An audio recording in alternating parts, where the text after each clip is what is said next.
اعوذ باللہ من الشیطان الرجیم بسم اللہ الرحمن الرحیم یا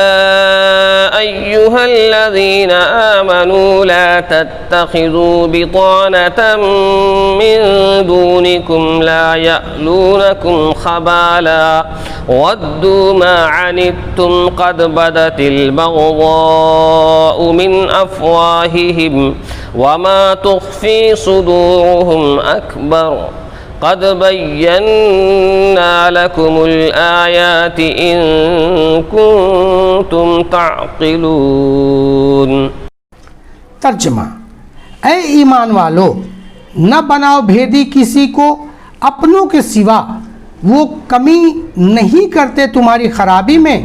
ان کی خوشی ہے کہ تم جس قدر تکلیف میں رہو، نکلی پڑتی ہے دشمن ان کی زبان سے، اور جو کچھ مخفی ہے ان کے جی میں وہ اس سے زیادہ ہے۔ ہم نے بتا دیے تم کو پتے اگر تم کو عقل ہے۔ خلاصہ تفسیر: اے ایمان والو، اپنے لوگوں کے سوا اور مذہب والوں میں سے کسی کو محبت کے برتاؤ میں صاحب خصوصیت مت بناؤ، کیونکہ وہ لوگ تمہارے ساتھ فساد کرنے میں کوئی دقیقہ اٹھا نہیں رکھتے، اور دل سے بھی تمہاری مضرت دنوی اور دینی کی تمنا رکھتے ہیں۔ دلوں میں تمہاری طرف سے اس قدر بغض بھرا ہے کہ واقعی وہ بغض بعض اوقات ان کے منہ سے بے اختیار بات چیت میں ظاہر ہو پڑتا ہے، اور جس قدر ان کے دلوں میں ہے وہ تو بہت کچھ ہے، چنانچہ ہم ان کی عداوت کے علامات اور قرائن تمہارے سامنے ظاہر کر چکے۔ اگر تم عقل رکھتے ہو تو ان یقینی علامات سے دیکھ لو۔ معارف و مسائل: شان نزول اس آیت کا یہ ہے کہ مدینہ کے اطراف میں جو یہودی آباد تھے ان کے ساتھ اوس اور خزرج کے لوگوں کے قدیم زمانے سے دوستی چلی آتی تھی۔ انفرادی طور بھی ان قبیلوں کے افراد ان کے افراد سے دوستانہ تعلقات رکھتے تھے، اور قبائلی حیثیت سے بھی یہ اور یہود ایک دوسرے کے ہمسایہ اور حلیف تھے۔ جب اوس اور خزرج کے قبیلے مسلمان ہو گئے تو اس کے بعد بھی وہ یہودیوں کے ساتھ پرانے تعلقات نبھاتے رہے، اور ان کے افراد اپنے سابق یہودی دوستوں سے اسی محبت و خلوص کے ساتھ ملتے رہے، لیکن یہودیوں کو حضرت خاتم الانبیاء صلی اللہ علیہ وسلم سے اور آپ صلی اللہ علیہ وسلم کے لائے ہوئے دین سے جو دعوت تھی اس کی بنا پر وہ کسی ایسے شخص سے مخلصانہ محبت رکھنے کے لیے تیار نہ تھے جو اس دعوت کو قبول کر کے مسلمان ہو گیا۔ انہوں نے انصار کے ساتھ ظاہر میں تو وہی تعلقات رکھے جو پہلے سے چلے آ رہے تھے، مگر دل میں اب وہ ان کے دشمن ہو چکے تھے، اور اسی ظاہری دوستی سے ناجائز فائدہ اٹھا کر ہر وقت اسی کوشش میں لگے رہتے تھے کہ کسی طرح مسلمانوں کی جماعت میں اندرونی فتنہ و فساد برپا کر دیں، اور ان کے جماعتی راز معلوم کر کے ان کے دشمنوں تک پہنچائیں۔ اللہ تعالیٰ یا ان کی اس منافقانہ روش سے مسلمانوں کو محتاط رہنے کی ہدایت فرما رہے ہیں، اور ایک نہایت اہم ضابطہ بیان فرماتے ہیں کہ یا ای الذین آمنوا لا تتخذوا بطانۃ من دونکم، یعنی اے ایمان والو، اپنے یعنی مسلمانوں کے علاوہ کسی کو گہرا دوست اور رازدار نہ بناؤ۔ بطانہ کے معنی ہیں ولی، دوست، رازدار، بھیدی۔ کپڑے کے باطنی استر جو جسم سے ملا رہے وہ بھی بطانہ کہلاتا ہے۔ یہ بطن سے مشتق ہے۔ بطن کا استعمال ہر شے میں ظہر کے خلاف ہوتا ہے۔ اوپر کی جانب کو ظہر اور اندر کی جانب کو بطن بولتے ہیں، اور کپڑے کے اوپر کا حصہ کو ظہارہ اور اندرونی اور نیچے کے حصے کو جو جسم میں ملا رہے جیسے استر وغیرہ کو بطانہ کہتے ہیں۔ جس طرح ہم اپنی زبان میں بولتے ہیں کہ وہ اس کا اوڑھنا بچھونا ہے، یعنی وہ اس کو نہایت مرغوب و محبوب ہے، اسی طرح بطانے ثوب سے بطور استعارہ لی ولی، دوست اور معتمد جو باطنی امور کا رازدار ہو، اس کے لیے بھی بطانہ کا لفظ استعمال ہوتا ہے۔ عربی لغت کے مشہور معتبر کتاب لسان العرب میں بتانا کہ معنی اس طرح ہے کہ رجل کسی شخص کے دلی اور رازدار دوست اور اس کے معاملات میں دخیل کو کہا جاتا ہے،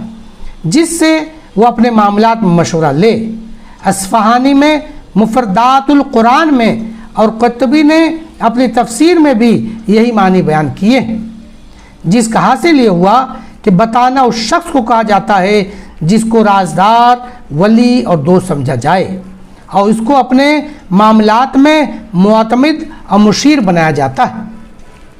تو اس آیت میں مسلمانوں کو حکم دیا گیا ہے کہ اپنی ملت والوں کے سوا کسی کو اس طرح کا معتمد اور مشیر نہ بناؤ کہ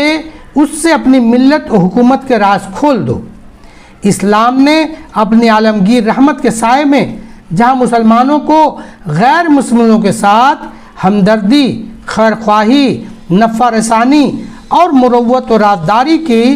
اور رواداری کی غیر معمولی ہدایات فرمائی،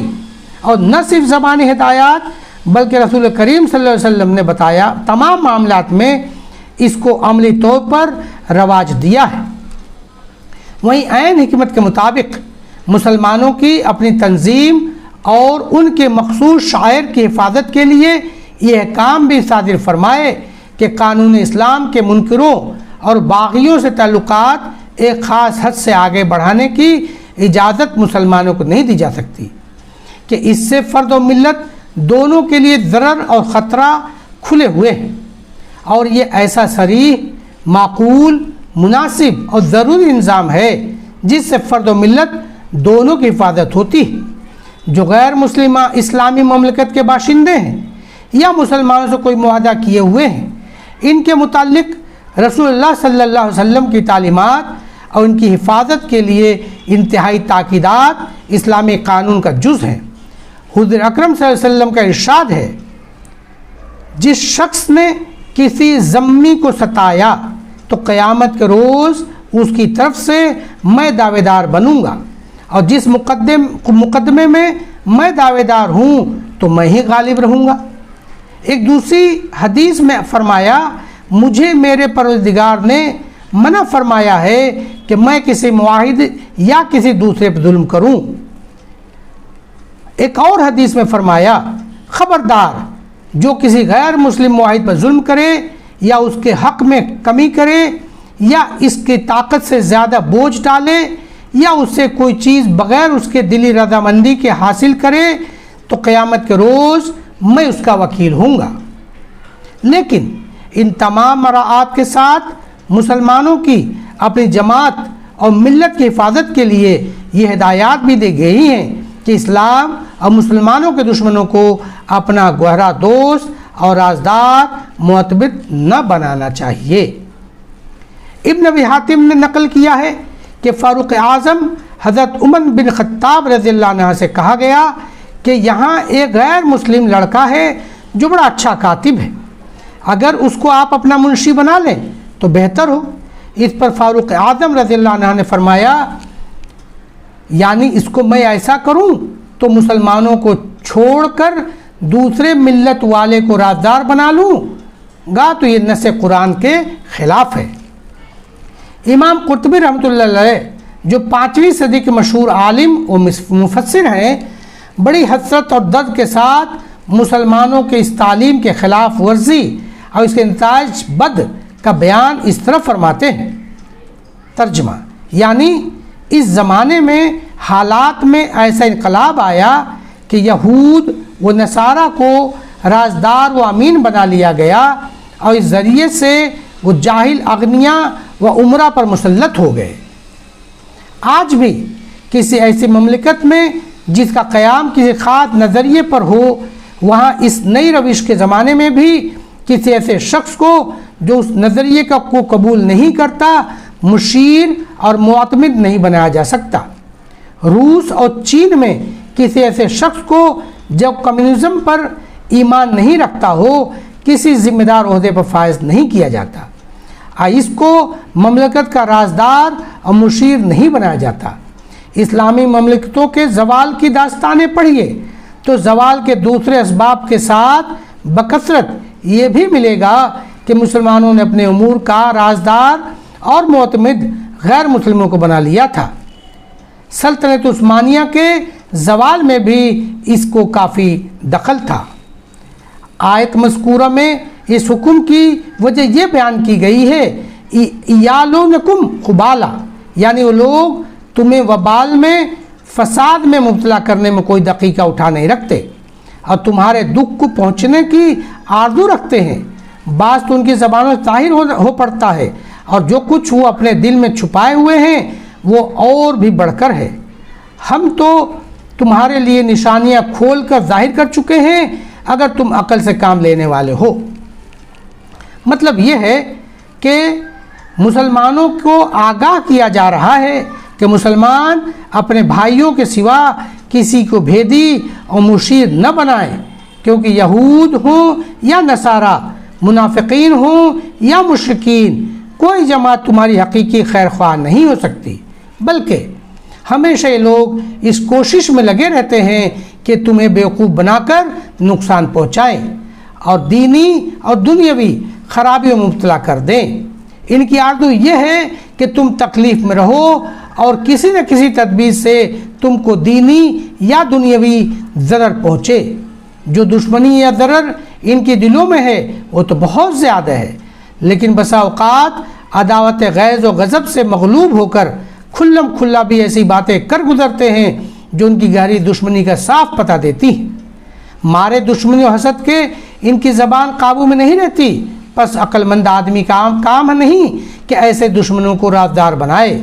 خدا تعالیٰ نے دوست و دشمن کے پتے اور موالات کے احکام بتلا دیے ہیں، جس میں عقل ہوگی اس سے کام لے گا۔ وآخر دعوانا ان الحمدللہ رب العالمین۔ السلام علیکم ورحمۃ اللہ وبرکاتہ۔ Subscribe now and press the bell icon. Never miss an update.